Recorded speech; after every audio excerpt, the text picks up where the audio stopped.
මේ දවස්වල අවට පරිසරය හරි රස්නියයි.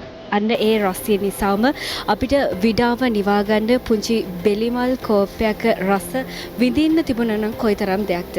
අන්න ඒ විදිහට මේ විසි කරන පොල් කට්ටෙන් නිර්මාණ රසක් රැගෙන අද දවසේදී මේ මාකුඹුර පරිසරයේ පැවැත්වෙන ප්‍රදර්ශන හා අලෙවි භූමියට පැමිණලා තියෙනවා ව්‍යවසායකයෙක්. ඉතින් අපි අහලා බලමු ඔහුට මේ ප්‍රදර්ශනය දැනෙන්නේ කොහොමද සහ මේ නිර්මාණයන් පිළිබඳව පුංචි විස්තරයක් අපි අහලා බලමු.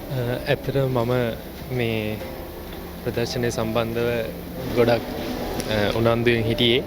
ඇත්තටම කියන්න ඕනේ මේකට සම්බන්ධ වුණේ මම දැන්ට ලෝකේ භාවිතා කරන්න ගොඩක්ම ප්ලාස්ටික් නිෂ්පාදන.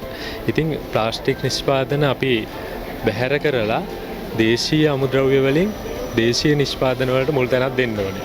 ඉතින් මම හිතුවා මෙතන තියෙන ගොඩක් නිෂ්පාදන ප්ලාස්ටික් වලට වෙනුවට පාවිච්චි කරන්න පුළුවන් නිෂ්පාදන තියෙන. මේ තියෙන කෝප්පයක්. මේක හදලා තියෙන්නේ පොල් කට්ටෙන්. මේක වාර්නිෂ් පොලිෂ් නොකර කරන්නේ. ඉතින් මේක මේ සෞඛ්‍ය ආරක්ෂිතව තේ පානය කරන්න, බෙලිමල් පානය කරන්න, ඒ වගේ එදා නිවසේ පාවිච්චියට යොදා ගන්න පුළුවන්.